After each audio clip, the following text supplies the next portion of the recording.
Greetings, and welcome to another World of Tanks. This time it's Ollie in his Kv-5. And he's heading off towards the hill, which is not normally this hill over here. Not normally somewhere I'd go in a heavy. I do occasionally, but he's a top tier heavy. I'd probably be heading off over to the 1 column. I don't know what that Panther thinks he's going to do down there. He's probably going to meet tier 8 heavies like that IS-3 that just got spotted, and that's not going to go well for him frontally. Another reason I might not go up to the hill, there's 2 Fv-304s in the game and they've got a really high fire arc. That hill isn't going to be safe, but this is where he's going. And it's probably not too bad an idea, because there's only 1 medium come up here.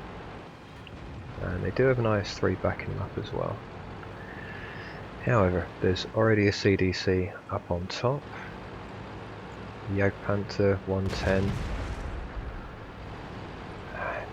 Nobody appeared to notice that CDC, despite the fact that he got spotted.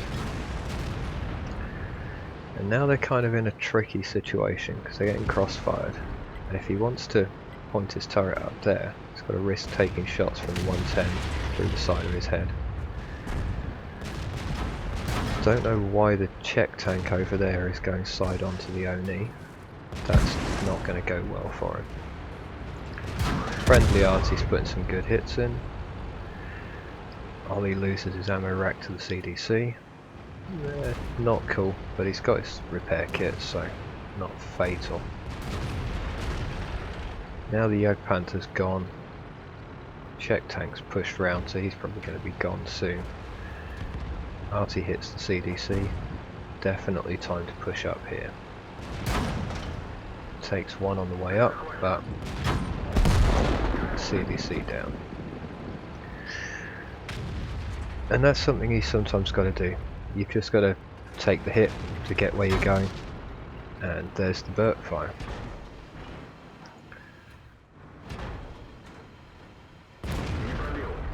Yeah, I'd have probably tried for that shot as well, but the angle of that seemed unlikely to go through. More artillery fire coming in.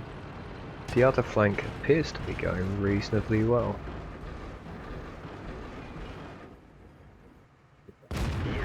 And that was a better shot.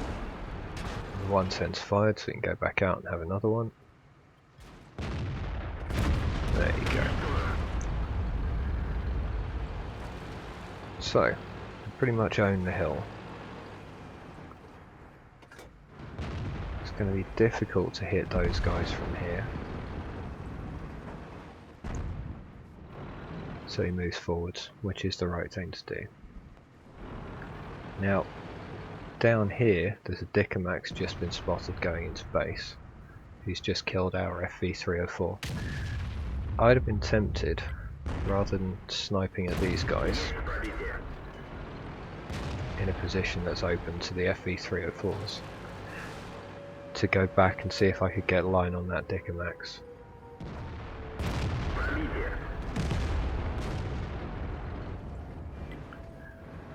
Thomas has just pushed around and been killed by a combination of the Stirrer and Mill, the Artie and the Oni.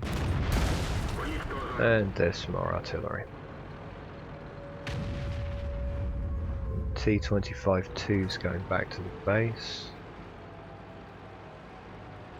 Hopefully he'll be able to sort that guy out. And the FVs are picking the OI apart. Can't really stay here. Got to either go back or forwards, because here, just going to get pecked to death. Had a shot there, but it was a little late. Yeah, gotta go really. Tried to track him but missed, would have been nice. So, go and get him. There you go. And there's no way. Who bounces, so that's nice. Loads APCR. which I wouldn't have been sure you needed. I don't know the Kv-5 too well, but given that his first shot bounced anyway. Still, the Rheinmetall sorted out the guy in base. The Comet's down to the IS-3. Gotta finish this guy off as quickly as possible, otherwise the birds are just gonna hammer him to death.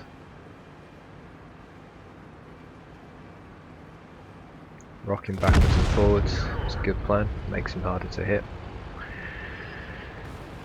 Here, yeah. Not sure I'd have been pushing on from here, but maybe. Over on the other flank, it's all fallen apart.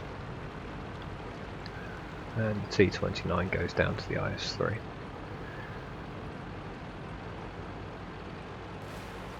And then the enemy OI reveals the position of the enemy artillery, which is a bit of a douchebaggy thing to do. Only once can I remember actually telling the enemy team the position of friendly tanks. And that was... oh, Rheinmetall. Hopefully the IS-3 can hold him off. There was a lone enemy 103 that managed to fight off a bunch of us, including me, and ended up on 9 kills, having stood alone against 6 or 7 of us. And the last guy alive on our team was AFK in our base, and had been for the whole game. So some of us told him where he was, because the M103 was on like 100 hit points, and would probably have played cautiously, and the time would have run out and it would have been a draw. And the guy had fought really well and really hard, and deserved it. So we told him where to get his 10th kill on his Kolobnovs. Now the IS-3 just whacked the Tiger, but now he's in trouble. He's in between a Rheinmetall and IS-3, and Ollie's being a little indecisive here. Either should have gone back and helped him, or carried on round here faster. So our Rheinmetall kills their Rheinmetall. IS-3 still around. There's one of them gone. Friendly artillery misses the other one. Now it would be nice if that full health Rheinmetall,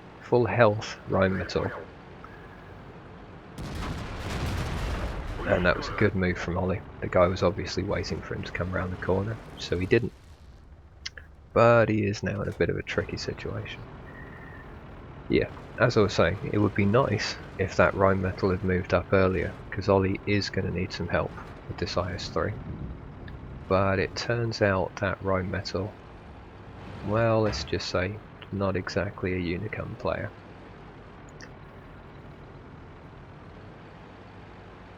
So, heading off this way.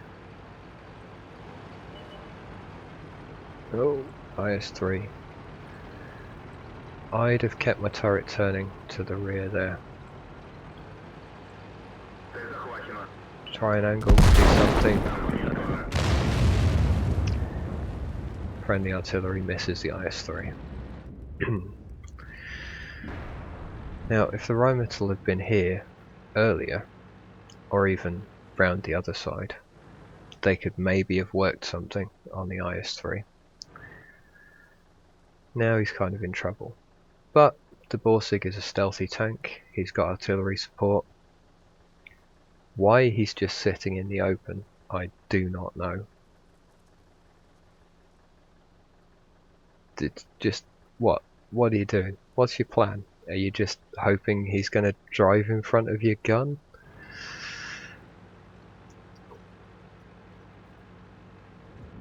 Oh, well, maybe he's coming from this way. Let's go and point our gun over here.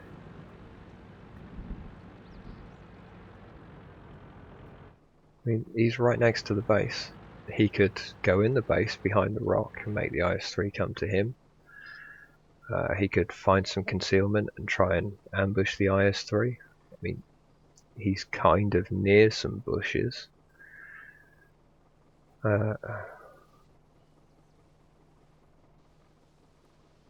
Yeah, no, that's not concealment, man.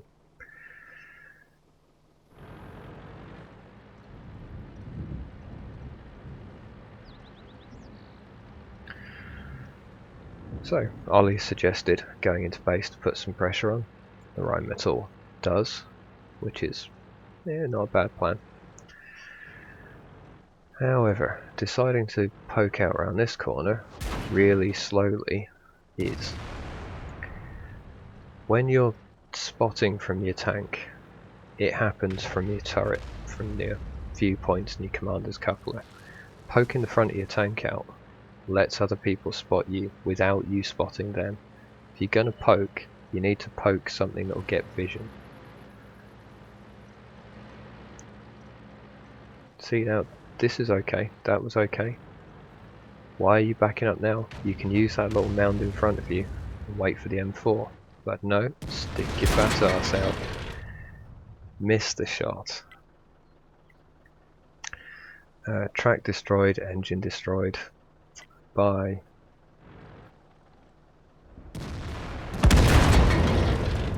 Well, at least he got a shot in before he died. And the RT misses again. Not his fault. He was fully aimed.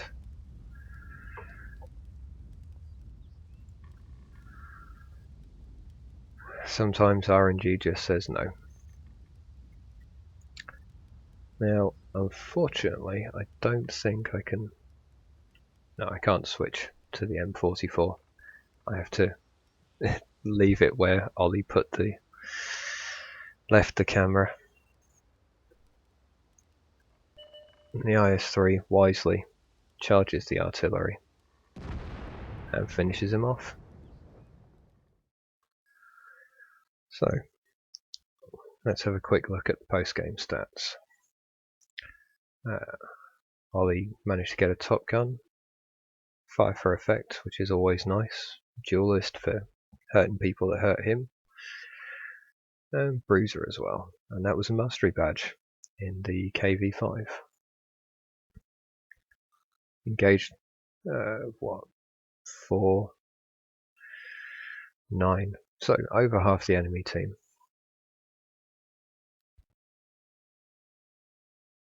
Came top of his team on XP, and top of his team on damage as well. The other tier 8s, well, the IS-3 did okay. What happened to the Kv-4?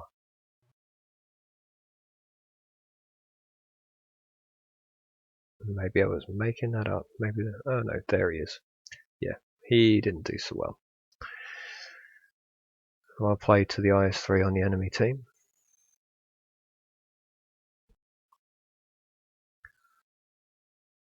He hit most of his shots and penetrated quite a few of them. One of those bounces was a gold shell off the front of the OI, because that tank's not OP at all. Bounced a fair number of shots because, hey, Kv-5. Yeah. Would have made a profit even on a standard account after firing those gold rounds. So yeah, Heartbreak in the Kv-5.